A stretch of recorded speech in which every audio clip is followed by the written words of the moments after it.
Shalom familia, gracias por acompañarnos en un estudio más aquí en la Biblia en su contexto. Recuerden que estamos analizando y estudiando el libro de Deuteronomios. En este estudio nos corresponde analizar desde el capítulo 3, párrafo 21, versículo 21, hasta el capítulo 7, versículo 11. Son pocos versículos, pocos capítulos, pero hay mucho por aprender. Hay mucho que podemos nosotros aprender de esto y poner por obra en nuestras vidas. Y también poder hacer algunas conexiones con el Nuevo Testamento o los escritos del primer siglo. Así que vamos a comenzar. Recuerden que todo lo que es la parte contexto del libro de Deuteronomio ya lo hemos cubierto en el ciclo pasado. Los invito a que vayan y vean los estudios de Deuteronomio en donde lo analizamos en su contexto. Recuerden que ahora nos vamos a enfocar en los mandamientos y en el contexto, que nos va a ayudar a entender un poquito más el mandamiento. Y justamente en esta porción hay varios mandamientos, pero vamos a tratar de cubrir tres de los mandamientos de esta porción. Pero antes, quisiera que comenzáramos de atrás para adelante, familia. Que vamos a los escritos del primer siglo y vamos a tomar como versículos base para este estudio los versículos del libro de Marcos, capítulo 12, del versículo 29 al 34. ¿Por qué? Porque están muy relacionados con la porción de esta semana y hay mucho que tenemos que aprender de esto que vamos a leer ahora, familia. Dice, el gran mandamiento. Vamos a hablar sobre el gran mandamiento y Yeshua. Acercándose uno de los escribas que lo había oído disputar y sabía que les había respondido bien, le preguntó, ¿cuál es el primer mandamiento de todos? Yeshua le respondió, el primer mandamiento de todos es, oye Israel, el Señor nuestro Dios, el Señor uno es. Y amarás al Señor tu Dios con todo tu corazón y con toda tu alma y con toda tu mente y con todas tus fuerzas. Este es el principal mandamiento. Y el segundo es semejante, amarás a tu prójimo como a ti mismo. No hay otro mandamiento mayor que este. Entonces el escriba le dijo, bien maestro, ¿verdad has dicho? Que uno es Dios y no hay otro fuera de él. Y familia, miren, tengamos en mente esta parte del versículo 32. Porque, wow, esto es increíble y lo vamos a ver cuando veamos los mandamientos, familia. Entonces, tengamos en mente el versículo 32 de Marcos. Versículo 33. Y el amarle con todo el corazón y con todo el entendimiento y con todo el alma y con todas las fuerzas y amar al prójimo como a uno mismo. Es más que todos los holocaustos y sacrificios. Yeshua entonces, viendo que había respondido sabiamente, le dijo, no estás lejos del reino de Dios. Y ya ninguno osaba preguntarle. Wow, familia. Ahora esto tenemos que analizarlo en contexto. Porque, miren, ya que es algo bien interesante porque vemos que le preguntan sobre cuál es el primer mandamiento y él dice, el primer mandamiento es, oye Israel, el Señor nuestro Dios, el Señor uno es. Y eso se encuentra en esta porción. Pero para nosotros poder entender qué es lo que está sucediendo aquí, familia, necesitamos primero, y quiero que no nos olvidemos nunca de esto, es que no somos la audiencia original. Miren, familia, nosotros, a ver, repitan conmigo, la Biblia es para nosotros, pero no fue dirigida a nosotros. Es una frase del profesor John Walton. A ver, familia, una vez más, la Biblia es para nosotros, pero no fue dirigida a nosotros. Entonces ahora es válido empezarnos a preguntar qué es lo que estaba escuchando, qué es lo que entendió la audiencia original, por lo cual dice que ninguno más se osó a preguntar alguna cosa. Y que obviamente vemos que algo entendió este escriba, a este fariseo que le estaba preguntando, que dice ciertamente es verdad eso. Y empieza a darle una explicación y en donde esa explicación dice Yeshua, ciertamente está haciendo cierto, parafraseando. Reino no está tan lejos. Entonces, Ahora, teniendo en mente esto, necesitamos nosotros empezar a investigar por qué Yeshua está haciendo esta conexión con el capítulo 6 de Deuteronomio. ¿Qué es lo que entiende la audiencia y por qué nadie más quiso seguir preguntando? ¿Y por qué está hablando de un mandamiento? Y eso es lo que vamos a descubrir ahora, familia. Y tengamos en cuenta la escalera. Estos son todos los temas que tenemos que tener en cuenta a la hora de comprender un texto bíblico. La arqueología, el contexto cultural e histórico, que aquí en el medio ubicaría el contexto legal, estaría ubicando también como otro escalón más, el contexto geográfico, el contexto del templo, el contexto del libro en sí, que es el que trata el libro o la carta, el contexto del capítulo donde se encuentra el versículo, para poder obtener la mejor comprensión del texto bíblico, del versículo que queremos analizar. Y hoy vamos a analizar Marcos capítulo 12 del versículo 29 al 34 bajo la lente de la audiencia original. Y la audiencia original nos menciona quién es la audiencia que está escuchando. Dice que era una escriba y que las personas que estaban ahí eran personas que entendían lo que el escriba le estaba preguntando y lo que Yeshua estaba respondiendo. Entonces, lo más básico es ir a hacer una conexión con qué? Con el Antiguo Testamento, con la Torá, con Deuteronomio. Justamente vamos a ir ahora a Deuteronomio capítulo 6 y vamos a leer lo que Yeshua le está mencionando. Lo que la audiencia original al escuchar a Yeshua, al decir cuál es el primer mandamiento, qué es lo que estaban entendiendo, qué es lo que ellos estaban entendiendo. Miren lo que dice 6, versículo 1. Estos pues son los mandamientos, estatutos y decretos que Adonai vuestro Dios mandó que os enseñase, para que los pongas por obra en la tierra a la cual poseáis vosotros para tomarla, para que temas a Adonai tu Dios. Guarda todos estos estatutos y sus mandamientos que yo te mando, tú y tu hijo y tu hija, el hijo de tu hijo, todos los días de tu vida, para que tus días sean prolongados. Oye, pues, miren el contexto de lo que le está hablando Yeshua. Él está citando, oye pues, oh Israel, y cuida de poner por obra para que para que te vaya bien en la tierra que fluye leche y miel y os multipliquéis, como te ha dicho Adonai, el Dios de tus padres. Él estaba citando, oye pues, oh Israel. Wow, familia. Ahora la audiencia y este escriba, ¿qué es lo que estaban entendiendo? El contexto. Porque para un buen hebreo, al solo escuchar un fragmento de la Torá, ya conoce todo el contexto que rodea a ese fragmento. Y Yeshua le estaba diciendo, ¿cuál es el gran mandamiento?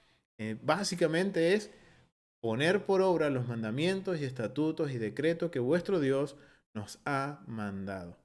Y a eso responde el escriba y le responde de acuerdo a lo que Yeshua responde. Y vamos a seguir leyendo. Versículo 4. Oye Israel, Adonai vuestro Dios, Adonai uno es. Y eso es lo que dice Yeshua. Llamarás a Adonai tu Dios con todo tu corazón y de toda tu alma y con todas tus fuerzas. Y estas palabras que yo te mando hoy estarán sobre tu corazón. Y las repetirás a tus hijos y hablarás de ellas estando en tu casa y andando por el camino y al acostarte y cuando te levantes, y las atarás como señal en tus manos, y estarán como frontales entre tus ojos. Y las escribirás en los postes de tu casa y en tus portones. Miren ahora, familia, la conexión que está haciendo la audiencia original. Está escuchando a Yeshua y automáticamente ellos podemos entender que asocian con lo que es Deuteronomio capítulo 6.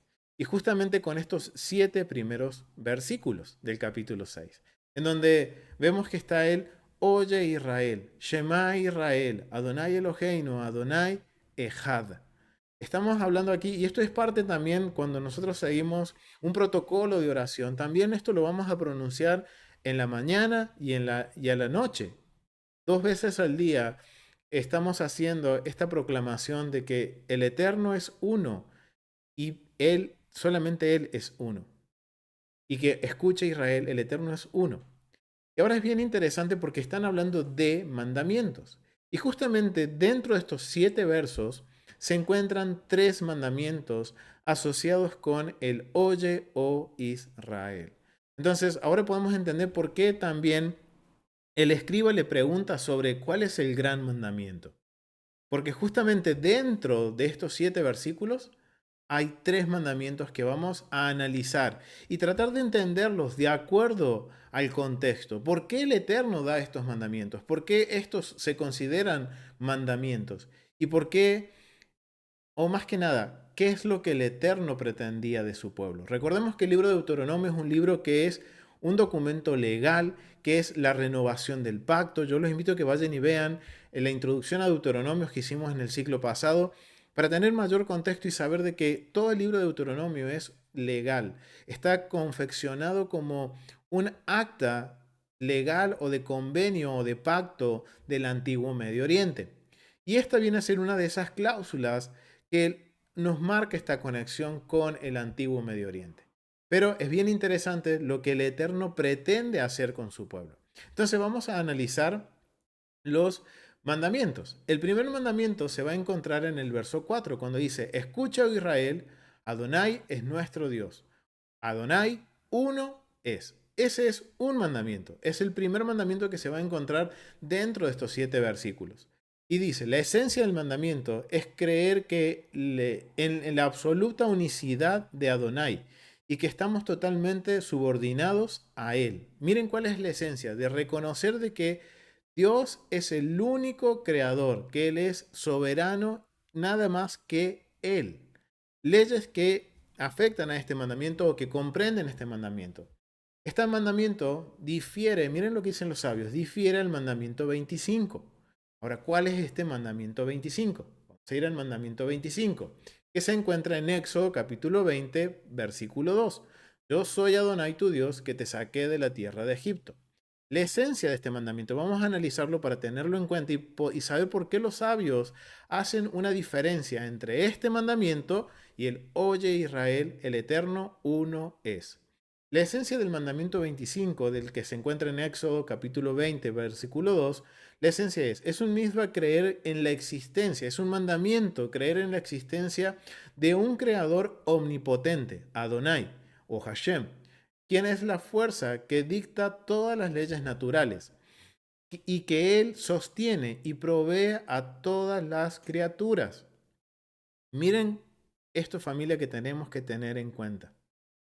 Cuando nosotros estamos proclamando el Shema, y estamos, antes que proclamar el Shema, es cuando nosotros creemos que hay un Dios, cuando el Eterno, Adonai, es el Dios de la creación, tenemos que entender que es un mandamiento de creer que Él es omnipotente, que Él es el único Dios omnipotente, quien rige las naturalezas, quien da el sustento y provee a las criaturas, a todos nosotros, a toda su creación. La ley de este mandamiento. Debemos creer que existe un ser perfecto, Adonai, Hashem. Este mandamiento es diferente a la mayoría de los mitzvot, de los mandamientos, en que se aplica a cada judío cada minuto de cada día. O sea, esto aplica para nosotros, para cada israelita. Cada minuto nosotros tenemos que ser conscientes de nuestras vidas de que el Eterno es perfecto. Incluida en esta misma está la creencia de que Él fue, es y siempre estará. Que no hay otro Dios. Wow, esto es increíble porque en el capítulo 4 algo de esto menciona de Deuteronomio. Perspectiva del mandamiento. Este misma es la esencia misma de la fe y el más básico de todos los fundamentos. Porque solo después de que alguien haya aceptado verdaderamente la soberanía de Adonai, obedecerá sus mandamientos. Wow, familia, cuando yo ahora reconozco de que Dios es el único Dios creador, que es el Dios omnipotente, el Dios de Israel, Adonai, Hashem, ahora yo estoy entendiendo esta esencia de la fe misma en el Dios de Israel. Y que el fundamento más básico, ¿cuál es? El que yo al reconocerlo, estoy ligándome, estoy haciendo o estoy como aceptando la parte del convenio que Él hace con su pueblo de obedecer sus mandamientos. Wow, familia, esto es algo bien interesante. Vamos a volver al mandamiento del Oye Israel. Entonces, ahora ya teniendo en contexto lo que es el mandamiento 25, vamos a continuar leyendo. Porque esta última ley nos ordena creer en la presencia de Hashem. Acabamos de leerlo. El mandamiento número 25 de Éxodo, capítulo 22, nos dice que hay que creer en que en Dios, en Hashem, en creer en Él. Mientras que este misbot del Oye Israel nos obliga a creer en la unicidad de Hashem y su soberanía absoluta.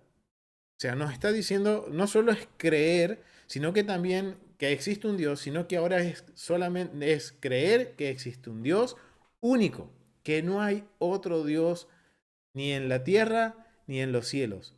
Solamente es Él. ¿Cómo sabemos esto, familia? Vamos a ir a Deuteronomio capítulo 4, y vamos a ir a los versos 29 al 30. Perdón, 39 al 40. 39 al 40 dice lo siguiente. Aquí. Versículo 39 dice, aprende pues hoy y reflexiona en tu corazón que Adonai es Dios arriba en el cielo y bajo en la tierra y no hay otro.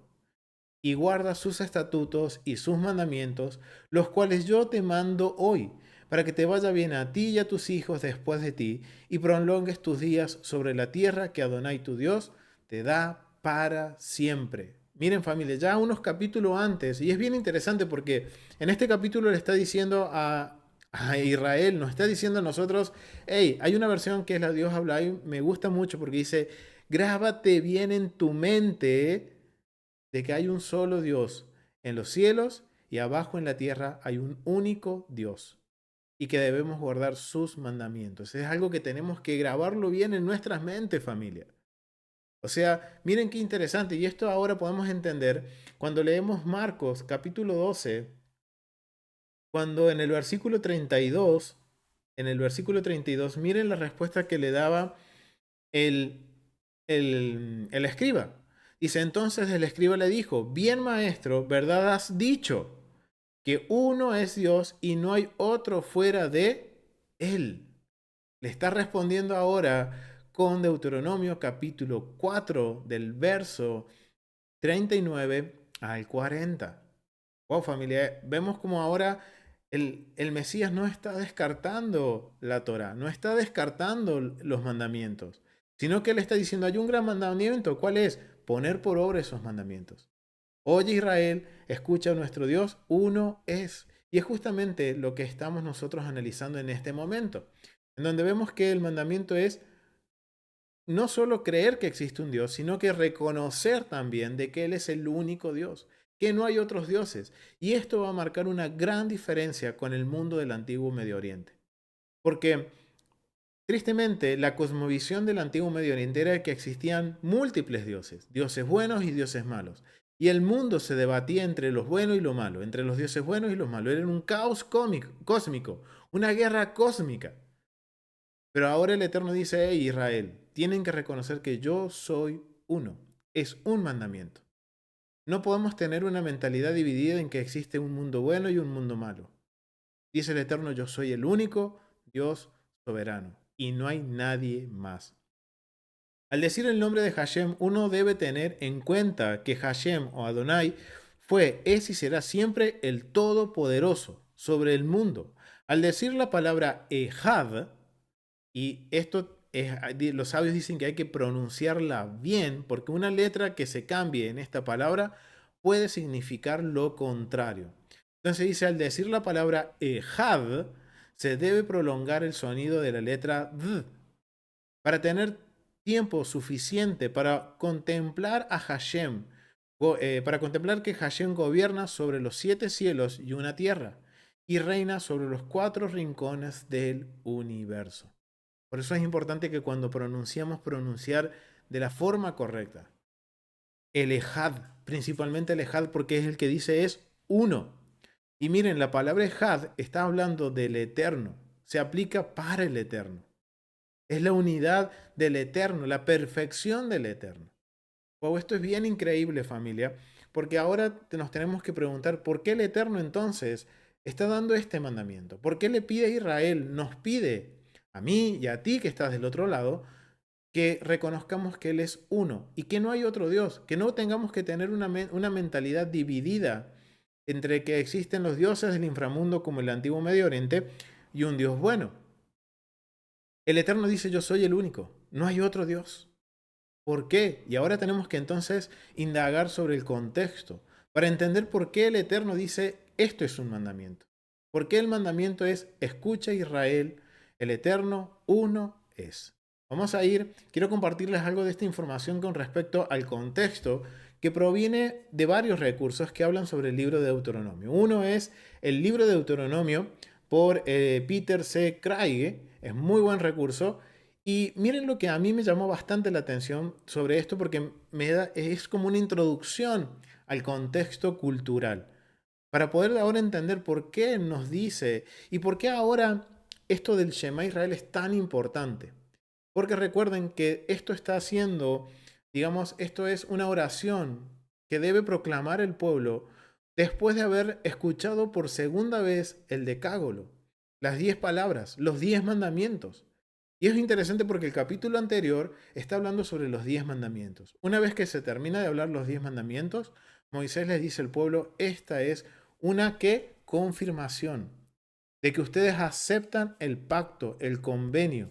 Esto es un vocabulario legal y ahora lo vamos a entender porque necesitamos ir al contexto cultural y a lo que era legal en el mundo del antiguo Medio Oriente para entender lo que el pueblo estaba entendiendo y cuál es la esencia del pronunciar esta oración y por qué es un mandamiento.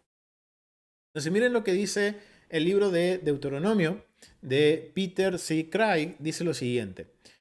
Deuteronomio 6.4, escucha, oh Israel. Ver también el capítulo 5, párrafo 1, y justamente el capítulo 5 también dice, escucha, oh Israel. Dice, oh Israel, escucha, oh Israel. No es la primera vez que le está hablando de esta forma el Eterno. Dice, de la misma frase, abre el capítulo que contiene el decálogo, los 10 mandamientos. Miren, es interesante esto. Y esto nos permite ahora conectar el capítulo 6 con el capítulo 5, que es el Oye Israel. Así como aquí las palabras introducen una parte importante del discurso de Moisés, el Señor nuestro Dios es un Señor.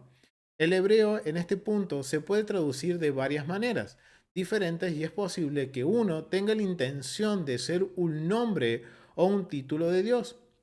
C.H. Gordon ha sugerido la traducción Adonai es nuestro Dios, Adonai es uno.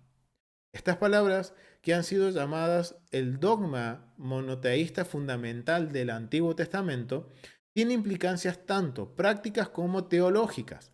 Los israelitas ya habían descubierto la implicación práctica cuando celebraron el Éxodo en canciones. Y esto ahora cuando nos tenemos que volver hacia atrás y leemos Éxodo capítulo 15, párrafo 11, versículo 11, vemos que ellos ya están experimentando de forma práctica, como dice el autor, la unicidad del Eterno, de que Él es el único Dios soberano y que no hay otro Dios. ¿Cómo lo sabemos? Por el cántico, que dice, ¿quién es como tú, oh Señor, entre los dioses? El Micamoja, familia. ¿Quién es como tú, oh Señor, entre los dioses? Una pregunta retórica que invitaba a una respuesta negativa. No había dioses como el Señor. En el Éxodo, los israelitas habían descubierto la singularidad de su Dios y que los dioses egipcios no podían hacer nada para evitar que el pueblo de Adonai saliera de Egipto. Fue porque habían experimentado la presencia viva de su Dios en la historia, que los israelitas pudieron llamar al Señor nuestro Dios. ¡Wow, familia! Y ahora Moisés les está recordando, recuerden a una nueva generación, de que hay un solo Dios. Recuerden que la primera generación que salió de Egipto murió en el desierto y miren la proclamación que ellos habían hecho con sus labios. Ellos habían proclamado que Dios era su Dios y que no había otro Dios, que no existían los dioses de Egipto, que solamente era un Dios.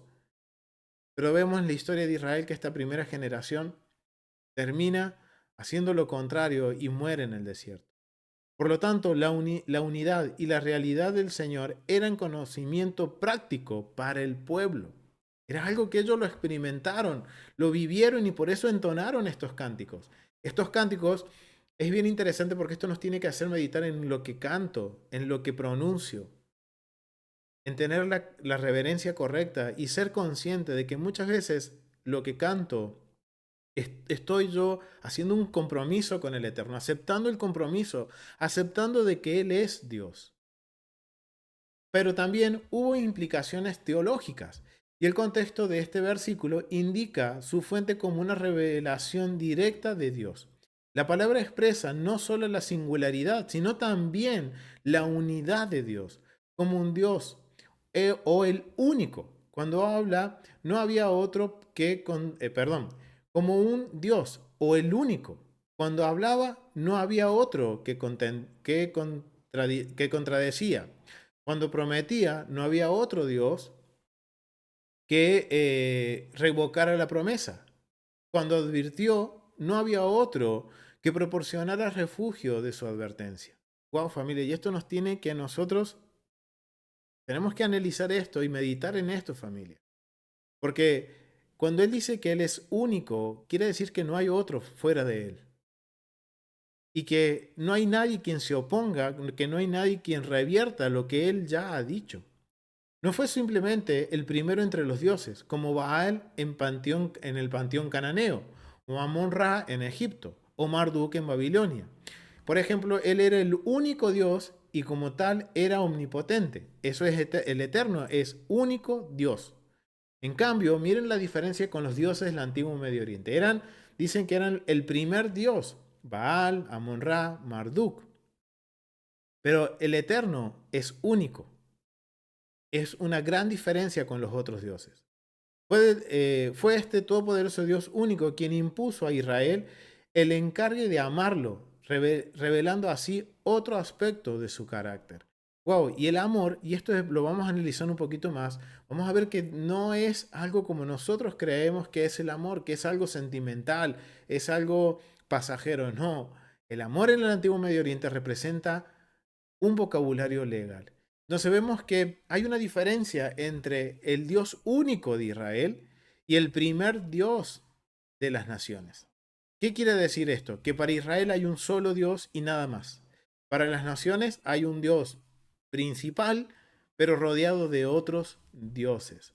Miren, ahora quiero compartirles, vamos a profundizar algo más profundo el contexto. Vamos a ir a algunos ejemplos, vamos a analizar un poquito más allá. Recuerden de que Israel salió de Egipto y que su cosmovisión era una cosmovisión que se había sincretizado con Egipto. Recuerden que Israel estuvo más de 400 años viviendo en Egipto y los últimos 80 fueron esclavos, familia. Entonces, esas generaciones crecieron con una cosmovisión, una visión del mundo como lo percibía el mundo egipcio. Entonces, esto es algo clave, familia, para entender por qué el Eterno está diciendo: hey Israel, escucha, yo soy el único. Miren lo que dice en el libro de Deuteronomio del comentario cultural Zondervan ilustrado, dice lo siguiente: el Señor es uno. Esta singularidad de Adonai es diametralmente opuesta a la multiplicidad de los dioses en Canaán. O sea, ¿qué está haciendo el Eterno al decir el Señor es uno? Marcando un precedente contracultural con Canaán. Recuerden que el capítulo 7 de Deuteronomio habla de que tienen que entrar a Canaán, conquistar Canaán y destruir a los cananeos, expulsar de la tierra a los cananeos, porque iban a servir como piedra de tropiezo si ellos dejaban uno vivo, y que tristemente no cumplieron con eso. No cumplimos con eso.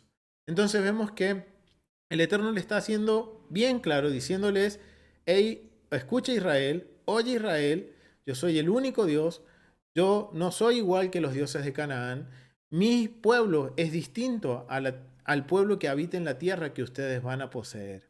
Incluso el único Dios Pad en Egipto podría ser referido como el único Dios el 90. Miren cómo se referían al Dios o a uno de los principales dioses de Egipto. Era el único, pero entre 90. O sea que había una multipluralidad o multicreencia en dioses en el mundo de Egipto. Adonai es el único, un Dios entre muchos, no un Dios entre muchos. O sea, miren la gran diferencia con el mundo del antiguo Medio Oriente. El antiguo Medio Oriente creían que era un Dios principal entre muchos dioses. Para Israel es el único y no hay otro Dios, no hay otros dioses, familia. Su carácter especial está salvaguardado en esta afirmación. Los antiguos eruditos del Oriente Cercano han sugerido leer esto como Adonai es nuestro Dios, Adonai es uno o tal vez Adonai, nuestro Dios, es el único. Miren la gran diferencia. Es el único. Pero solo hay un Dios único por definición. En el antiguo cercano oriente había muchos dioses, lo que crea todo tipo de confusión, ya que a menudo se oponían entre sí. Y esto era un poco como les decía al principio, de que en el mundo del antiguo Medio Oriente, en su percepción del mundo, era una guerra cósmica entre los dioses buenos y los dioses malos en todo momento, y esto generaba un caos y una confusión en las personas. Imagínense unas personas viviendo en el mundo del antiguo Medio Oriente, en Asiria, en Babilonia, que tenían que adorar a dioses buenos y a dioses malos, podríamos decirlo. El caos que había, cómo vivían esas familias. No me quiero imaginar familias. Y hay, ya que a menudo se oponían entre sí. En una inscripción sumeria, Enlil fue declarado rey solo, su unidad. Del mismo modo, Baal o el dios Mot afirmaron, yo soy uno, pero también gobernaron sobre otros dioses, o sea que no eran únicos. Existían estos dioses principales, pero había otros dioses. Parece que un dios era supremo y gobernaba sobre otros seres divinos o dioses. Miren la perspectiva del antiguo Medio Oriente. Varios estudios en diferentes campos de especialización han demostrado recientemente que el monoteísmo es una forma reconocible, práctica y conceptual que existe al menos desde el siglo XV al siglo XIV antes de la era común.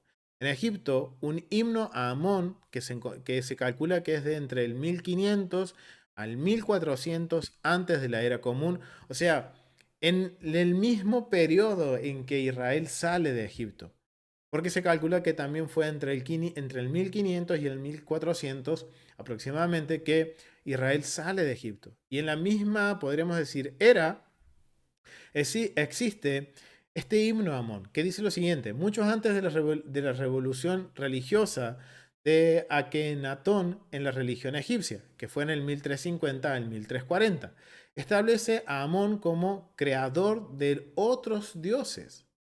Akenatón intentó establecer al dios Sol Atón como el dios, degradando a los demás dioses a no dioses.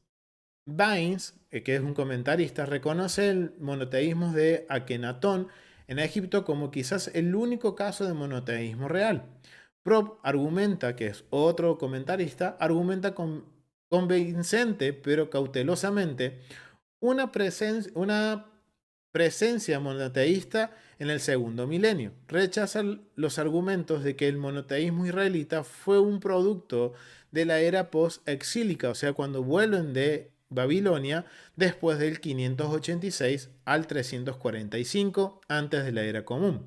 La religión egipcia en general rechazó, miren lo que dice ahora, la religión egipcia, o sea, la sociedad egipcia, la parte religiosa, rechazó el intento de Akenatón de establecer un solo Dios, de negar la realidad de una multipluralidad de deidades, perdón, y multiplicidad de deidades, y aceptó lo que Asman que es otro comentarista, llamó el enfoque de Ramesida, en el que la multiplicidad de dioses refleja, de hecho, varias formas y manifestaciones del único Dios trascendental.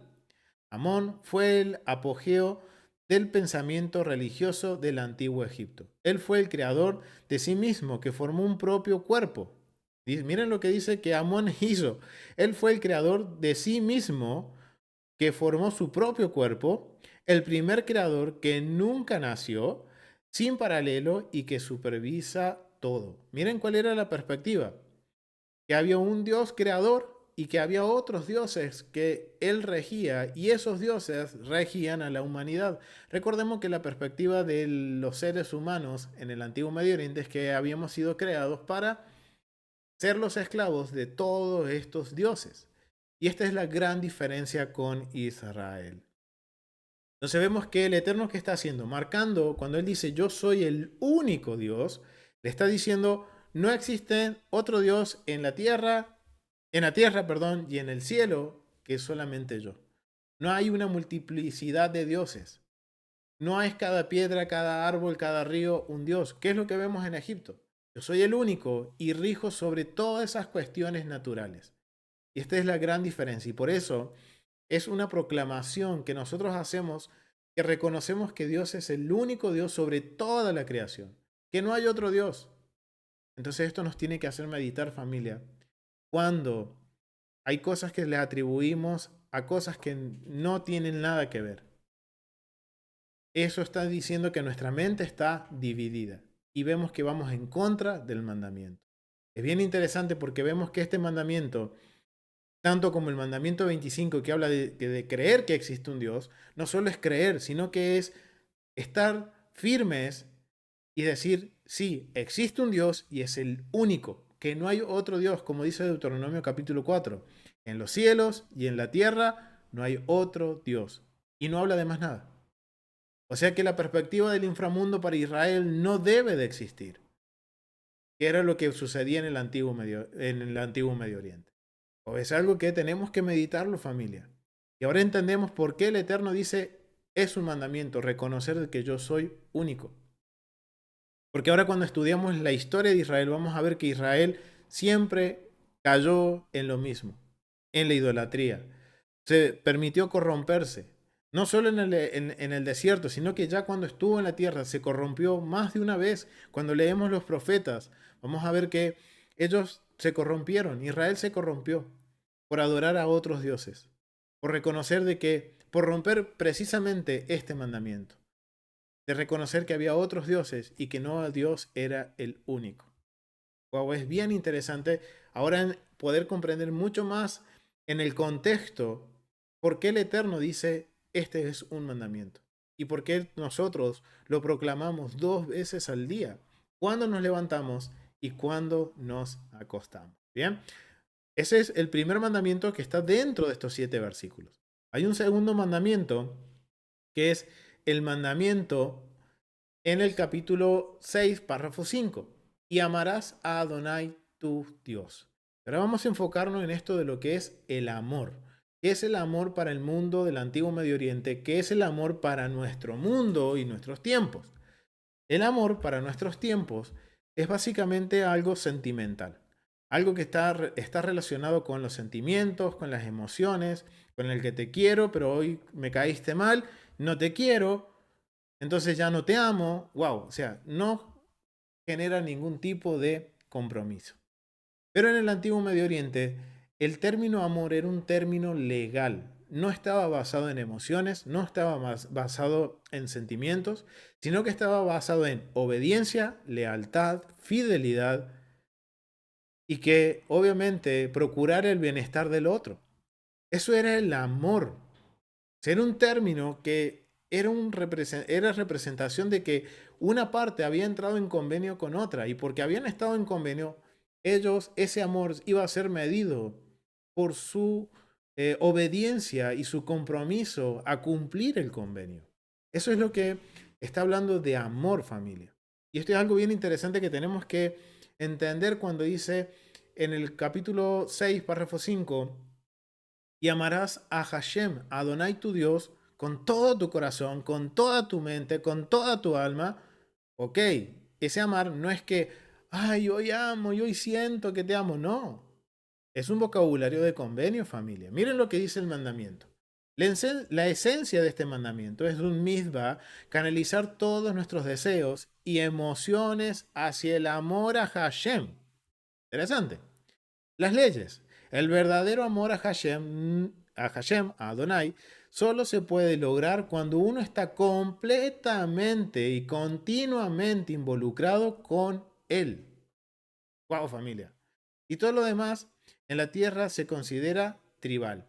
Además, uno puede amar a Hashem solo en proporción a la medida del conocimiento que uno tiene de él. Y esto nos da puntapié para el próximo mandamiento que vamos a ver. Por lo tanto, uno debe dedicarse a qué? A aprender y adquirir un entendimiento de la grandeza de Hashem. Familia, si yo no estudio, si yo no aprendo, si no le dedico tiempo a conocer quién es Dios, no puedo decir en mis labios yo amo a Dios. Porque eso está demarcando de que es un sentimiento, una emoción. Porque me va bien, te amo. Cuando me va mal, ya no te quiero, Dios. No, familia, no se trata de eso. Miren lo que dice el mandamiento. Yo quiero amar a Dios, me tengo que esforzar en conocerlo, en aprender, en adquirir entendimiento de su grandeza. La complejidad de su creación y su preocupación simultánea por el bienestar de cada uno y toda criatura por igual. De esta manera, uno puede llevarse a sí mismo a amar a su creador. O sea, familia, miren lo que dicen los sabios. Si yo digo amar al Eterno, me tengo que sentar a estudiar, a aprender y poner por obra sus mandamientos. Eso va a demostrar mi lealtad al pacto. Porque ahora entendemos qué es lo que está sucediendo en la mente del Eterno. Recuerden que sus pensamientos son más altos que los nuestros, familia. Entonces, miren ahora lo que representa realmente el amor del Eterno. El mandamiento nos está diciendo, hay que estudiar, hay que aprender, hay que entender la grandeza de Hashem. En Proverbio nos dice que el principio del saber qué es el temor al Eterno. Es no miedo de terror, sino que es la reverencia, reconocer, como dice ahí, la grandeza de Hashem. Ese es el principio del saber. Pero si quiero saber, te invito a que te pongas a estudiar. Que estudies, familia. Lo necesitamos, más en estos tiempos, familia. Y dice que esto, los sabios, nos va a llevar a qué? A poder conocer y amar a nuestro Creador cada día más. Y si yo digo, yo lo amo mucho, ok, eso va a demandar que yo aprenda mucho, que yo lo conozca mucho. Porque dice que uno lo va a poder amar de acuerdo. Miren, vamos a volver al mandamiento. Dice, uno va a poder amarlo. Dice, el verdadero amor a Hashem solo puede lograrse cuando uno está completamente, completo, o sea, todo nuestro ser, y continuamente involucrado con Él. O sea, que todo lo que nosotros hagamos está involucrado Él. No solo lo que hagamos, sino que este cuerpo también esté completamente con Él. Todo mi ser. Y ahora entendemos por qué con toda mi alma y con todas mis fuerzas. Y todo lo demás en la tierra todo lo demás de la tierra, lo que nos rodea es tribal, es vano. Además, uno, trivial. Además, uno puede amar a Hashem solo en la proporción a la medida del conocimiento que uno tiene de él. Wow, eso es bien interesante y lo voy a dejar marcadito aquí, porque esto es algo en que tenemos que meditar, familia. Y recuerden, en una relación el amor no es algo sentimental, no son emociones, es basado en compromiso, lealtad y fidelidad. Es un ejemplo, el matrimonio. Esas son las bases del matrimonio. Del amor entre esposo y esposa. Lealtad, fidelidad, compromiso. Entonces es algo en que tenemos que meditar, familia. Entonces vemos que el amor, de acuerdo a lo que nos dicen los sabios, cómo interpretan este mandamiento, es de acuerdo al conocimiento que yo tengo y que demanda de mí, si yo quiero conocerlo, aprender, entender su grandeza, o sea, invertir tiempo, familia. Tengo que invertir tiempo. Si yo digo que yo amo a Dios, debo aprender. Y ahora vamos a entender esto un poquito más a profundidad con el tema del contexto, familia. ¿Por qué esto es un mandamiento y por qué los sabios entienden esto? Porque miren, vamos a seguir con el mandamiento. Me había olvidado que había más información sobre el mandamiento. En esta misma está el principio de causar que el nombre de Hashem pueda darse a conocer al mundo. Miren cuál es el propósito del por qué yo tengo que aprender. El amor que yo siento por el Eterno tiene que servir ¿para qué? Para que otros conozcan en el mundo a Hashem y enseñar a la gente a amarle. Wow, si yo no estudio, si yo no aprendo, ¿cómo voy a enseñar a amar a Hashem? La forma ideal de hacer esto sería que uno estudie Torah, cumplir todos los mitzvot y vivir la vida como un verdadero judío de la Torah, como un verdadero creyente en el Mesías Yeshua y que guarda Torah. Es la forma que yo voy a impactar al mundo. Voy a demostrar mi amor no solo al Eterno, sino a los que me están viendo. ¿Y qué debo hacer? Dicen los sabios. Estudiar Torah, estudiar los mandamientos, cumplir esos mandamientos y vivir una vida como un verdadero creyente en la Torah.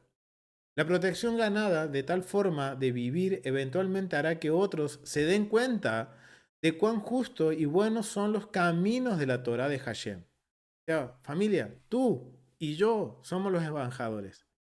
Tú y yo somos los que tenemos que dar el testimonio del nombre de Hashem. Por eso necesitamos educarnos, familia. Y dice, en los caminos de la Torah de Hashem y su nación. Sin embargo, si las intenciones de uno no solo para, perdón, sin embargo, si las intenciones de uno, ahora vamos a hablar un poquito sobre por qué estudio. Si la intención mía principal de estudiar los mandamientos, de estudiar la Torah, es por honor y gloria personal, será algo que no logrará el alcance que el Eterno quiere. O sea, hay dos motivaciones por el cual yo estudio. Estudio para tener más honor y gloria que mi hermanito que está al lado que no sabe tanto, o para realmente cumplir esa función que el Eterno nos da, que es de alcanzar a muchos en el mundo y que conozcan la grandeza de Hashem. Las perspectivas de este mandamiento, el Sefer HaJinuch, que es digamos un libro de sabiduría, declara al final de esta misma, aquel que dedica sus pensamientos, tiempo y energía a cosas mundanas solo para obtener placer, comodidad y honor, y no para el propósito de esta mitzvot, de un mandamiento, para cumplir la voluntad de Hashem, él está volviendo, él está violando descaradamente este mandamiento. Miren lo que dice. Si yo me enfoco en estudiar para yo tener más honor por cuestiones personales, o sea, para yo glorificarme, para obtener placer, comodidad, honor, y no con el objetivo de cumplir un mandamiento, para cumplir la voluntad del Eterno, esta persona está ¿qué? Siendo descaradamente, está violando este mandamiento, está quebrantando este mandamiento e incurre en un gran castigo. Si nos detuviéramos a pensar en este misma por un minuto y tratamos de considerarlo en la misma importancia que hacemos con el misbot en Sukkot, en trompetas y en el día con el Hametz, con el pan sin levadura en Pascua, podríamos tener un efecto positivo en la forma en que viviríamos el resto de nuestras vidas. O sea, ¿por qué mencionan esto los sabios? Porque cuando nosotros estamos en Sukkot, meditamos en la azúcar de que, wow, el Señor nos sostuvo en tabernáculos. Ok, cuando suena el shofar, representa que, acuérdense que cuando hemos hablado del sonido de trompeta, está hablando de la restauración de todas las cosas. Y el pan de sin levadura es que es la redención. Si nosotros pensáramos todos los días en los mandamientos como pensamos en esas tres festividades, en los mandamientos de esas tres festividades, realmente habría un gran cambio, dicen los sabios, en nuestras vidas. Y a mí lo que más me impactó es analizar este mandamiento en el contexto. De por qué al Eterno le importa tanto que lo amemos. Y que está usando un término que se usaba en el antiguo Medio Oriente para determinar la legalidad de un convenio. Miren, les voy a compartir lo siguiente, familia. Vamos al libro de Deuteronomio, de Peter C. Craig. Dice, amarás al Señor tu Dios. Este mandamiento, basado en la declaración del versículo anterior, es central en todo el libro de Deuteronomio. Miren lo que dicen los comentaristas. Esta expresión, amar al Señor tu Dios, digamos que es lo central del libro de Deuteronomio. E.W. Nicholson, comentando sobre el estilo del sermón del libro, ha señalado que es en un sentido muy real, cierto, decir que todo el libro es un comentario sobre el mandamiento que se encuentra en su comienzo: amarás al Señor tu Dios. El mandamiento de amar es central porque todo el libro se ocupa de la renovación de pacto con Dios. Y aunque la renovación exigía obediencia, esa obediencia sería posible solo cuando fuera una respuesta de amor al Dios que había sacado al pueblo de Egipto y lo estaba guiando a la tierra prometida. El lenguaje de amor es en una reminiscencia tanto del lenguaje del tratado en el cercano oriente como de la analogía de la relación padre e hijo. O sea, miren familia, este vocabulario de tanto el amor, la relación padre e hijo, esposa y esposo, vamos a ver que no solo en la Biblia, sino que en el mundo del antiguo cercano oriente, también era una representación de tratado, vocabulario legal, que ya se ha empleado en Deuteronomio. Vamos a ver que muchas veces se usa padre e hijo. El lenguaje de amor a Dios, sin embargo, no se extrae directamente de la terminología del tratado. Más bien es una de las características de la relación hebrea con Dios que hizo posible el uso de la terminología del tratado en primer lugar y también el uso de la analogía de padre e hijos. O sea que miren cómo es la relación. ¿Qué es lo que busca el Eterno? Que el pacto sea algo más personal, como la relación de un papá con un hijo. Y que obviamente esto nos está enseñando que como aplica de forma horizontal, todo lo que nosotros hagamos en nuestras relaciones, principalmente con padre y madre, esto vertical afecta nuestra relación, perdón, esto horizontal también aplica en lo vertical con el Eterno. Wow, familia.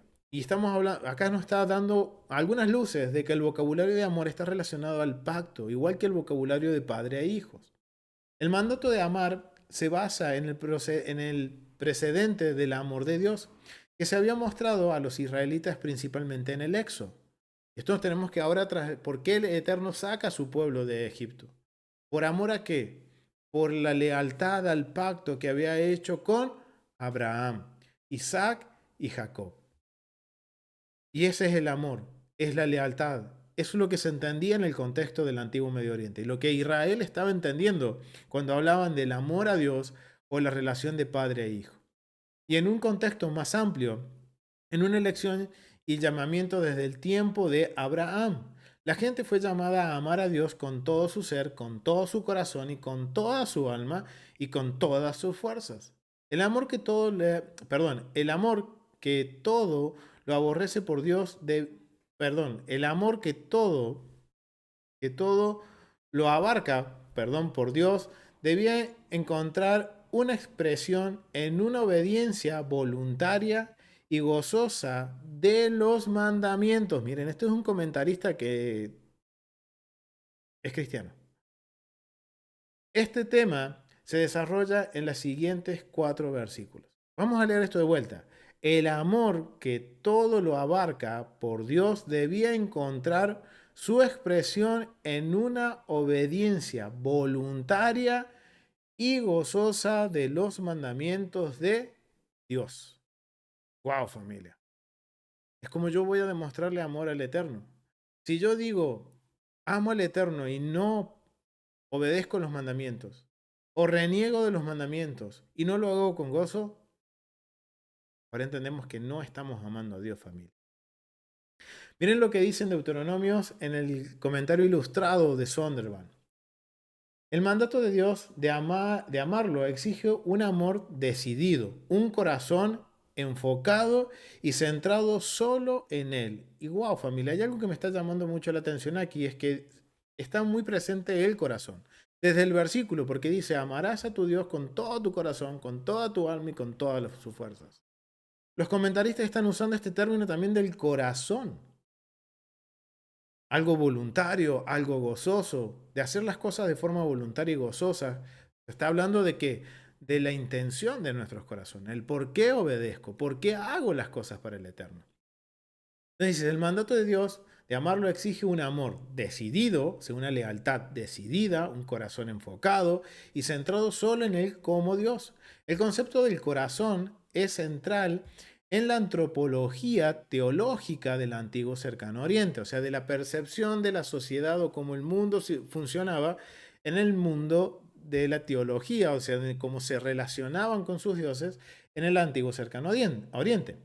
En un himno a Atón, el faraón dice, tú estás en mi corazón y no hay otro que te conozca. En Egipto, el corazón era de nada menos que el Dios que habita en el hombre. El corazón mismo habitaba en su santuario. Se decía que un adorador egipcio justo tenía a Amón en su corazón.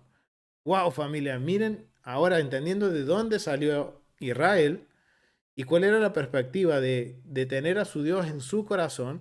Ahora entendemos por qué el Eterno le dice, amarás al Señor tu Dios con todo tu corazón. Haciendo un paralelismo contrario a lo que representaban las creencias del antiguo Egipto, en donde le está diciendo básicamente algo similar el Eterno. En tu corazón voy a estar yo. No va a estar Amón, no va a estar los dioses de Baal y los dioses cananeos, sino que yo voy a estar en tu corazón. Miren, esto también es bien interesante porque nos determina que el amor está relacionado con el pacto. El gran rey, el soberano, en un tratado soberano-vasallo en el antiguo cercano oriente, esperaba que su vasallo lo amara, no solo de una manera legal, sino que con fervor y compasión, y compromiso emocional.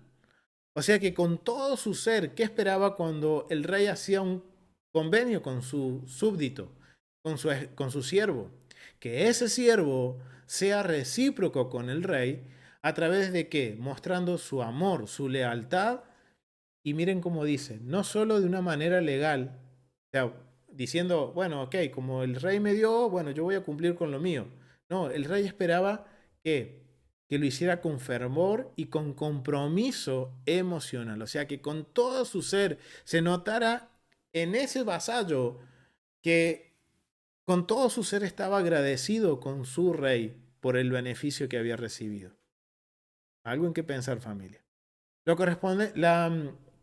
correspondencia entre los grandes reyes de esa época está repleta de expresiones de amor el uno hacia el otro. Miren, y esto también era entre reyes, sucedía lo mismo. Los reyes de Egipto, Babilonia, Asiria, Atí, Mitaní y sin duda otros del club de los hermanos reales, y esa palabra hermano no quiere decir que eran hermanos de sangre, sino que eran personas en convenio, que estaban bajo el mismo convenio, eran hermanos. Exudan hermandad, lealtad y amor mutuo. En el lenguaje hitita, el vasallo y su señor debían amarse como se amaban a sí mismos. Wow, familia, ahora se me viene a mente lo que dice Pablo cuando habla del esposo y la esposa. Que el esposo se tiene, así como se ama a sí mismo, así va a amar a su esposa. Wow, familia, no era una idea nueva que estaba trayendo Pablo, proviene del contexto cultural que se extendió hasta primer siglo, familia. Algo interesante. El lenguaje hitita y el vasallo del Señor debían amarse como se amaban a sí mismos. El amor hasta la muerte, el amor más grande. Se esperaba hacia el soberano del vasallo y se esperaban amor de los que rodeaban al rey, por ejemplo, Esarjadón y Asurbanipal, ya que amaban sus propias vidas. El vasallo debía odiar al enemigo de su señor y el señor debía odiar al enemigo de su vasallo. Los súbditos del rey, su pueblo, debían amarlo. Wow, familia. Ahora entendemos ahora por qué el Eterno le dice a su pueblo, amarás a tu Dios con todo tu corazón y con todas tus mentes. Y viendo después el capítulo 7 de Deuteronomio, vemos que el Eterno dice, ellos son mis enemigos. Ellos están, los cananeos, hay que destruirlos. ¿Y qué hizo Israel? No obedeció. Y esto lo podemos traer al día de hoy, familia. Hoy nosotros, si decimos amar a Dios con todo nuestro corazón, con toda nuestra mente, ¿realmente odiamos a los enemigos del Señor? ¿Odiamos lo que Él dice que es aborrecible? ¿O miramos hacia otro lado? ¿O mejor no queremos ver? Miren cómo el Eterno está midiendo nuestro amor y lo que Él espera principalmente de nosotros. Si Él dice, esto no se hace, esto es abominación, para nosotros también decir, Señor, si eso es para ti abominación, para mí sí. Él no me pregunta mi opinión, no pregunta lo que yo pienso. Él dice, esto no, ok Señor, eso no. Algo en que pensar, familia, más en estos tiempos modernos. ¿Realmente estamos nosotros odiando lo que el Señor odia? ¿O haciendo lo que el Señor dice que hagamos? Algo en que meditar. Y miren qué interesante que esto lo estamos viendo dentro del contexto cultural.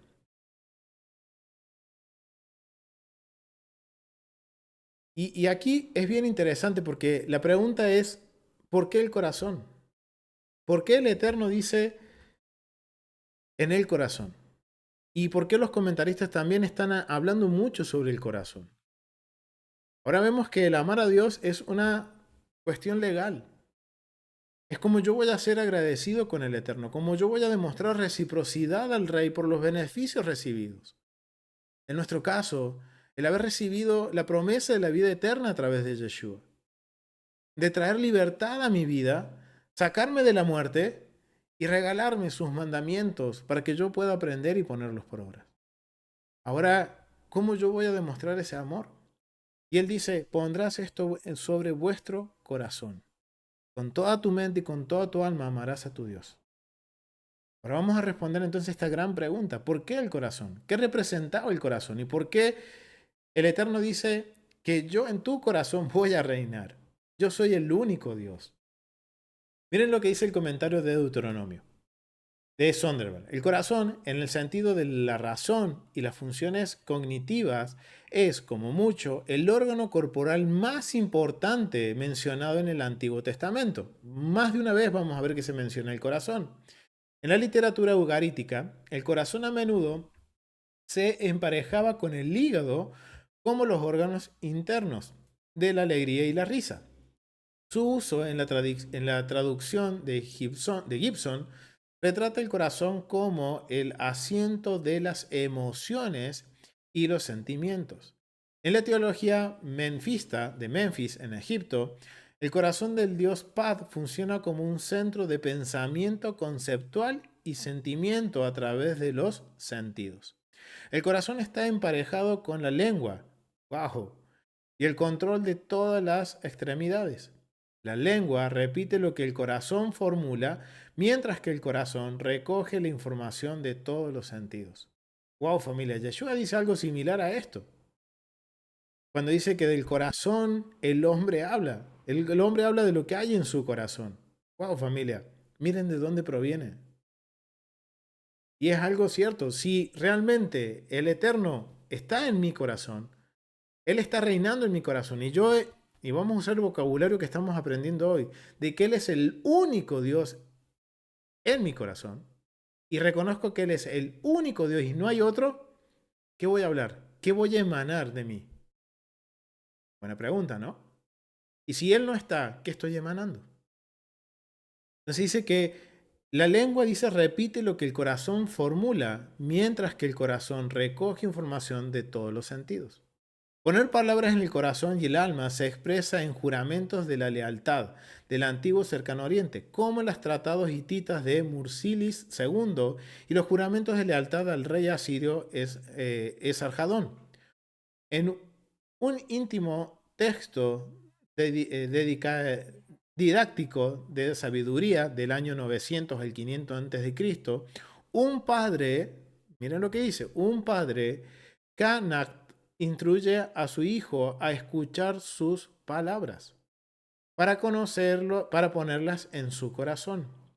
El corazón del faraón fue la clave de su pensamiento y comportamiento, y se menciona cientos de veces en la literatura del antiguo Egipto. Ahora entendemos por qué el Eterno está diciendo, Me amarás con todo tu corazón. Porque miren la perspectiva de lo que Israel entendía, que si realmente yo la amaba con todo mi ser, con todo mi corazón, principalmente con mi corazón,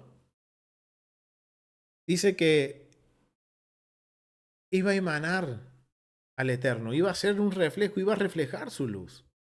Todas las personas iban a conocer de que en mí reina el Eterno. Como pasaba en Egipto, cuando el rey decía que Amón estaba en su corazón, él reflejaba lo que ellos creían de lo que era Amón. Wow, familia. Esto nos desafía a aprender. Por eso nos dice en el mandamiento anterior, hay que aprender y poner por obra los mandamientos. Porque eso va a hacer que el Eterno reine en mi corazón. Y lo que en mi corazón hay es lo que las personas van a ver y es lo que voy a emanar de mi boca. Como dice aquí, lo que formula mi corazón es lo que repite mi lengua. Algo que tenemos que empezar a manejar y a cambiar, familia. Y que no teníamos conocimiento, hoy lo tenemos, familia. Gracias al Eterno por esta oportunidad que nos da de seguir aprendiendo. Entonces vemos cómo el corazón era algo importante. Y ahora entendemos por qué usa esta terminología de corazón. Porque el Eterno dice, amarás con todo tu corazón. Y algo bien interesante que me da pie para continuar con el próximo mandamiento es cuando vemos aquí en este escrito de sabiduría de Esarjadón, dice que un padre instruye a su hijo a escuchar sus palabras para ponerlas en su corazón. Wow. ¿Y saben cuál es el próximo mandamiento? Y las enseñarás diligentemente a tus hijos y a tus hijas. La esencia de este mandamiento es un misbah, estudiar Torah. Es un mandamiento, estudiar los mandamientos. Y que las palabras de la Torah sean familiares en nuestra boca. Wow, que asociémoslo con lo que recién veíamos. Acá tengo que asociarlos a mi corazón. Y si están en mi corazón, es lo que voy a emanar de mi boca. Es lo que mi boca va a estar familiarizada en nuestra boca. Va a emanar los mandamientos por nuestra boca. Miren qué interesante poder analizar todos estos mandamientos de acuerdo al contexto y nos dan una forma práctica de poder entenderlos y aplicarlos a nuestras vidas. Las leyes. Este mandamiento se aplica a todos los hombres, viejos y jóvenes, ricos y pobres por igual. Todo hombre debe apartar un tiempo específico para estudiar Torah cada día. Miren la interpretación que le da. Yo quiero aprender, quiero enseñar, ok, tengo que dedicarle tiempo, no hay excusas. Porque soy viejo, porque soy joven, porque soy rico, porque soy pobre, no hay excusas. Tengo que estudiar, tengo que enfocarme, tengo que sentarme a estudiar, porque es la única forma que yo voy a aprender y poder entender el cómo poner por obra los mandamientos. Y que eso refleje mi boca, lo que hay en mi corazón. Incluida en esta misma está la obligación de todo padre de enseñar Torah a sus hijos. Un padre debe comenzar a educar a sus hijos en la Torah tan pronto como el niño comienza a hablar, enseñándole el pasaje de Deuteronomio capítulo 33, 4. Wow, familia. Miren qué gran diferencia a nuestra forma de ver el mundo. Cuando el niño tiene 2 o 3 años, ¿qué es lo que esperamos que diga un niño? ¿Cuáles son sus primeras palabras? Y estamos ahí queriendo enseñarle que mamá, papá, no, que dijo mamá, que dijo papá. Miren en qué nos enfocamos. Y miren en qué nos deberíamos enfocar, familia. Para nosotros, un niño de 2 años, lo primero que le queremos enseñar es a decir mamá, papá, tío, tía, el nombre. Pero miren lo que está hablando el mandamiento de educar a un niño. Dice que cuando el niño empieza a caminar, a hablar, lo primero que se le enseña y se le repite como lorito es, Moshe nos mandó la Torá, es herencia de la congregación de Jacob. Y cuando el niño llega a la edad de 5 años, debe comenzar a enseñarles el Humash. ¿Qué quiere decir esto? La Torá, los escritos y los profetas. Wow, familia, qué diferente es como vemos el mundo nosotros y cómo se ve de acuerdo a una vida llevada a través de las instrucciones del Eterno. Porque la función dice que del padre es que enseñar Torah a sus hijos. y que desde muy pequeños les tiene que estar inculcando esto. Miren, ¿y cómo aprende un niño? Mientras uno más le repite. Miren lo que le repite un papá que está aprendiendo y está guardando Torah. Moshe nos mandó la Torah y esa herencia de la congregación de Jacob. Wow, familia, y algo bien interesante es cuando vemos esto en contexto, este versículo. Vamos a ir a Deuteronomio capítulo 33 y vamos a leer el contexto del capítulo de este versículo. Capítulo 33, miren lo que dice. Esta es la bendición con la cual bendijo Moisés, varón de Dios, a los hijos de Israel antes que muriera. Y dijo, Adonai vino de Sinaí y de Sair les esclareció. Resplandeció desde el monte del Parán y vino de entre 10 millares de santos. Que la ley, miren lo que dice, y que la ley de fuego, con la ley de fuego a su mano derecha. ¿Y quién está a la derecha del Padre? ¿Quién es la ley de fuego? Pregunta, ¿no? Las dejo como tarea, familia. Aún, aún amó a su pueblo. Toda la congregación a él estaban en sus manos. Por tanto, ellos siguieron en tus pasos y recibiendo dirección de ti. Cuando Moisés nos ordenó una ley como heredad a la congregación de Jacob. ¿Cuál es la ley que dio en herencia Moisés? La ley del Eterno. ¿Y qué es? Miren lo que dice aquí. Esto es lo que nos impactó porque esto fue un aporte de mi esposa que le llamó la atención. Dice, con la ley de fuego a su mano derecha. ¿Y quién está a la mano derecha del Padre? Buena pregunta, ¿no? Lo vamos a dejar hasta ahí, vamos a continuar, no nos vamos a desenfocar. Se los dejo de tarea, familia. Entonces, vemos que miren lo que tiene que aprender un niño. ¿Cómo un padre va a educar a su niño? No es diciendo papá y mamá, sino es diciendo, Moshe nos mandó la Torá. Wow, eso es educación en Torá. Las perspectivas del mandamiento.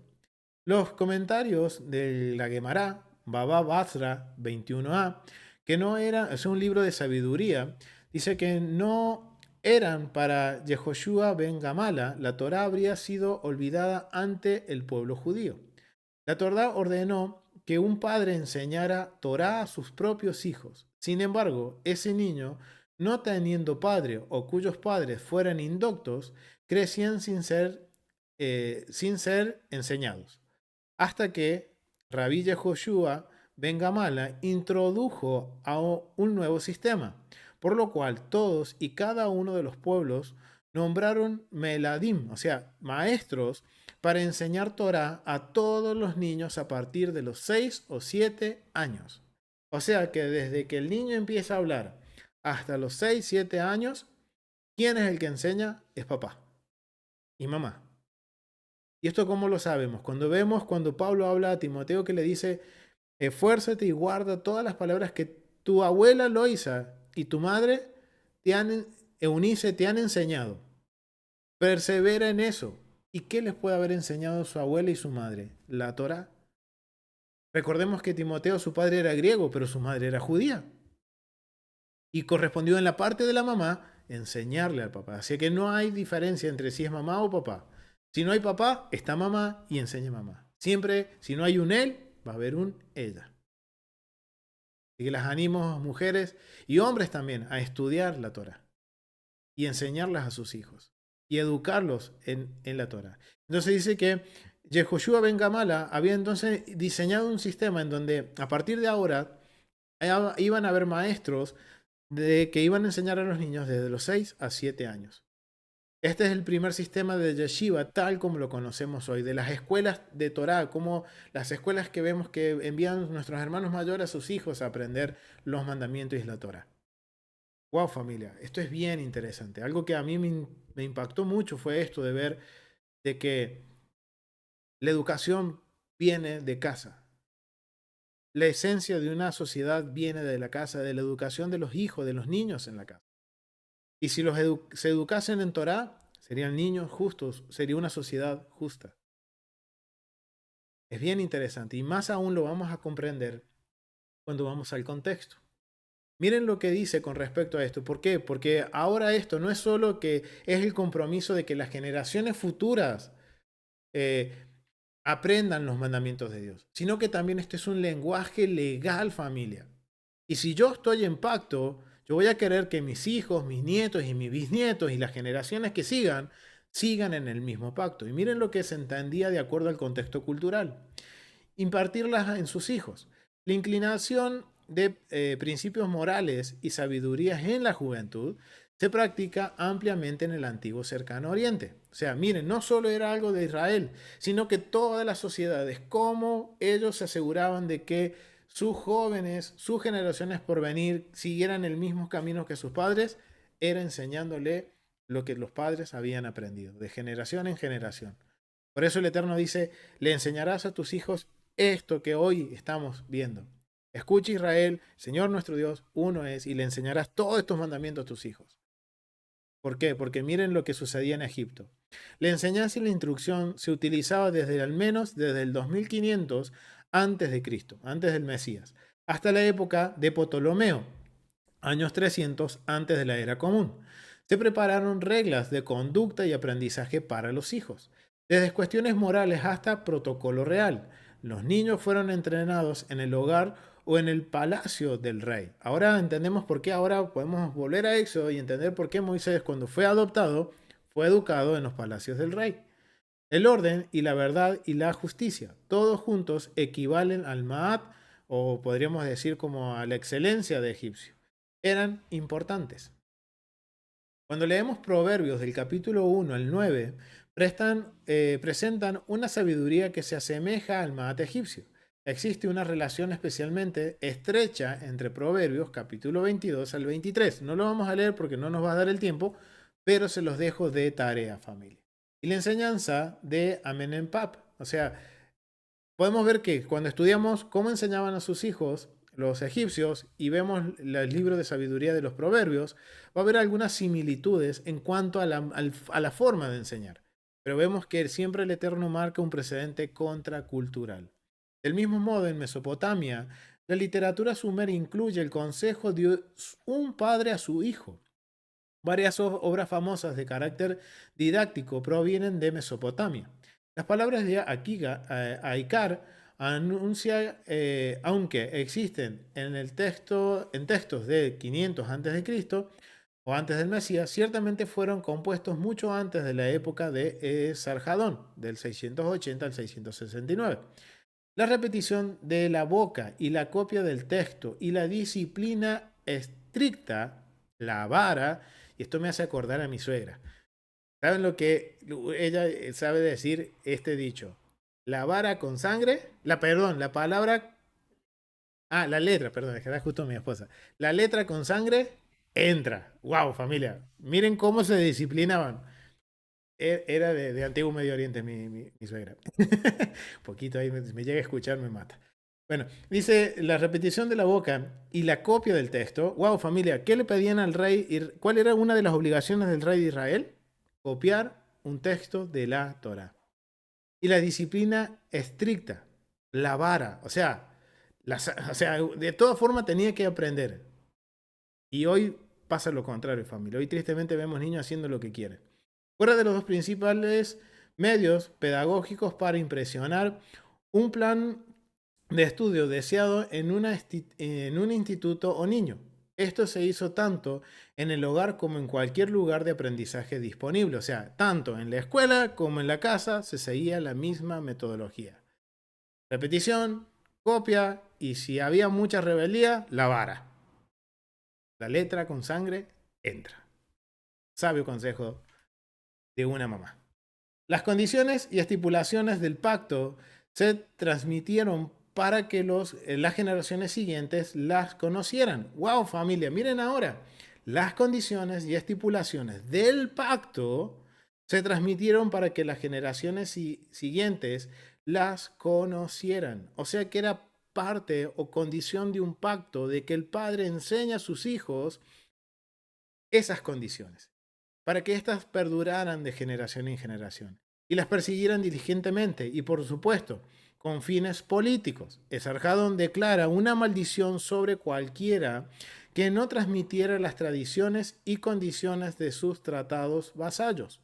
O sea, vamos a ver que ahora Esarhadón, en un escrito, él dice, condena al padre, lo maldice, o sea, es como, acuérdense, bendición y maldición están relacionados con pacto. Está diciendo, si rompes el pacto, o sea, el que un padre no le enseñara a sus hijos está rompiendo el pacto. No está asegurando de que este pacto continúe de generación en generación. Y había una maldición de que ese pacto se iba a romper y esas generaciones por venir iban a sufrir las consecuencias del incumplimiento del pacto. Wow, familia, esto ahora nos tiene que hacer pensar en la situación que hoy estamos viviendo, en la situación que hoy vivimos con respecto a esto. Tristemente es algo que se fue perdiendo. Se fue perdiendo de que la educación de los niños en la Biblia, en la Torá, en los mandamientos, en vivir conforme al Eterno, eso se fue perdiendo. Hoy ni siquiera se habla en los hogares. Y después nos cuestionamos el por qué la sociedad está como está. Hoy la juventud tiene que lidiar con las consecuencias de haber roto el pacto. Pero ahora nosotros tenemos la bendición y tenemos la oportunidad de corregir esto, familia. De empezar desde este preciso momento a educar a las nuevas generaciones. Miren lo que dice Moshe Winfield, porque uno dice, bueno, esto está hablando entre padre e hijo. No, no solamente entre padre e hijo. Porque lo vemos en Deuteronomio como hablando de literalmente padre e hijo, pero en Proverbios es un libro de sabiduría, que es entre alumno y maestro. Y miren lo que quiero compartirles esta última información con respecto a un recurso de Moshe Winfield, que es Deuteronomio y las escuelas deuteronómicas por Moshe Winfield. Y miren lo que dice. Aunque la connotación del temor de Dios en el pasaje deuteronómico, observación de las obligaciones del pacto, difiere del Salmo 34. Moral general. Cuando leemos nosotros el Salmo 34, vemos que algo similar está pasando que en Deuteronomio. Está hablando de algo similar. Miren, en Salmos capítulo 34, en los versículos, vamos a ir al Salmo 34 y vamos a ir a los versículos que dicen, versículo 11. Vamos a ir al Salmo, estoy en Deuteronomio. Vamos a ir al Salmo, se me perdió un Salmo, acá está, Salmo 34. Versículo 11 dice, venid hijos y oídme, el temor de Adonai os enseñaré. ¿Quién es el hombre que desea vida, que desea muchos días para ver el bien? Guarda tu lengua del mal y tus labios de hablar engaño. Apártate del mal y haz el bien.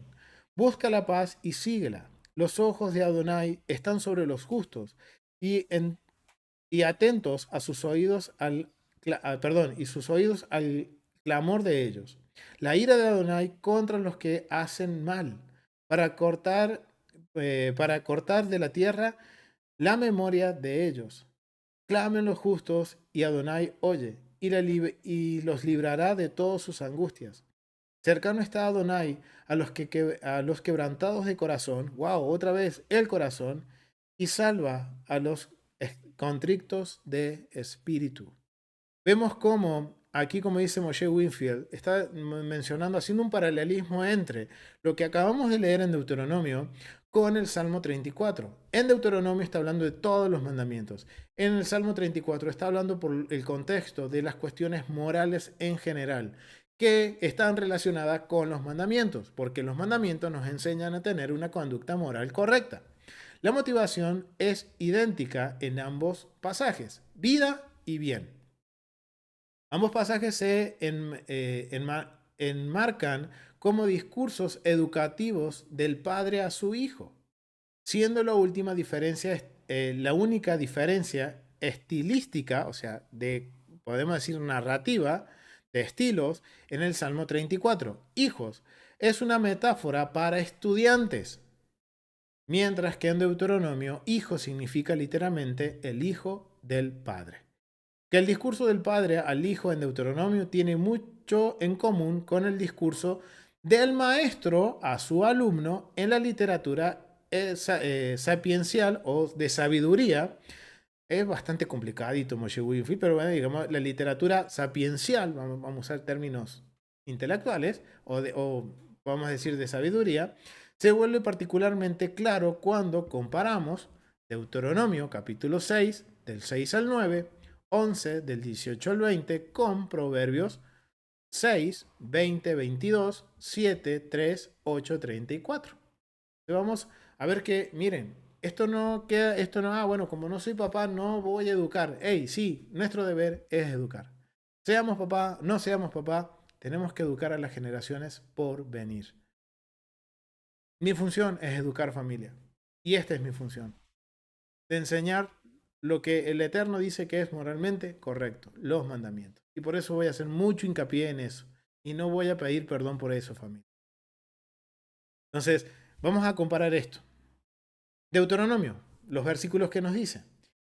Vamos a hacer esta comparativa. Vamos a ver que la esencia es la misma, solo que en uno le habla al padre literal e hijo, y en Proverbio está hablando de un maestro con sus alumnos.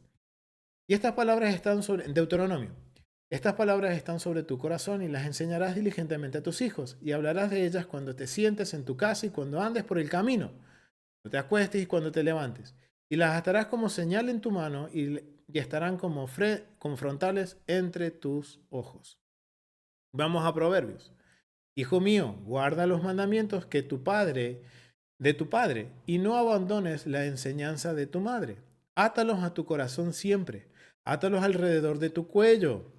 Wow, muy similar el vocabulario. Cuando camines, te guiarán. Cuando te acuestes, te velarán. Y cuando despiertes, te hablarán. Y esto lo está citando en Proverbios 6, 20, 22, también 1, 9. Porque son una hermosa guirnalda para tu cabeza y colgantes para vuestro cuello. 3:3, 4:9 de Proverbios. Después dice Deuteronomio, los escribirás en los postes de tu casa y en tus puertas. Dice en Proverbios, átalos a tus dedos y escríbelas en las tablas de tu corazón. Wow, Jeremías 31, 31. Esto está en Proverbios 7:3. Feliz el hombre, velando cada día a mis puertas, esperando junto a los postes de mis puertas. Proverbios 8:34. Wow, familia. En todo momento el Eterno nos dice que debemos aprender, poner por obra y enseñar los mandamientos. Esa es nuestra función. Esa es la función de Israel. La tuya y la mía como parte de Israel. Y cuando hemos reconocido que hay un Dios soberano, omnipotente, omnisciente, es el único Dios sobre toda la creación y no hay otro Dios. Como dice en La Dios habla hoy, Deuteronomio 4, 39. Grábalo bien en tu mente. Que se nos grabe bien eso en la mente, familia. De que hay un único Dios. Y de que, miren familia, es interesante que tenemos que ahora analizar qué es lo que sale de mis bocas. Y todo esto, cuando yo pronuncio el Shema, cuando pronuncio Shema Israel, Adonai Eloheinu, Adonai Echad, yo estoy proclamando que estoy aceptando el convenio y me voy a comprometer en cumplir el convenio. Cuando yo digo, mi casa y yo vamos a servir a Jehová, a Adonai, es exactamente el mismo, podríamos decir, estructura narrativa de un pacto, de que yo estoy aceptando tanto yo como mi familia, yo voy a responder por mi familia a que todos vamos a servir al Eterno. Algo en que tenemos que meditar, familia. Y esta porción nos invita a esto, a meditar cuál es mi compromiso con el Eterno. Si realmente yo lo amo con todo mi corazón, con toda mi mente. Miren ahora, al poner en contexto lo que realmente significa estas palabras de amarlo con todo nuestro corazón, con toda nuestra mente y con todo nuestro ser. O sea que todo nuestro cuerpo que tiene que emanar los mandamientos del Eterno. Ahora el gran desafío es que tenemos que sentarnos a estudiar y a aprender. Y de esa forma demostraremos el amor a nuestro Creador.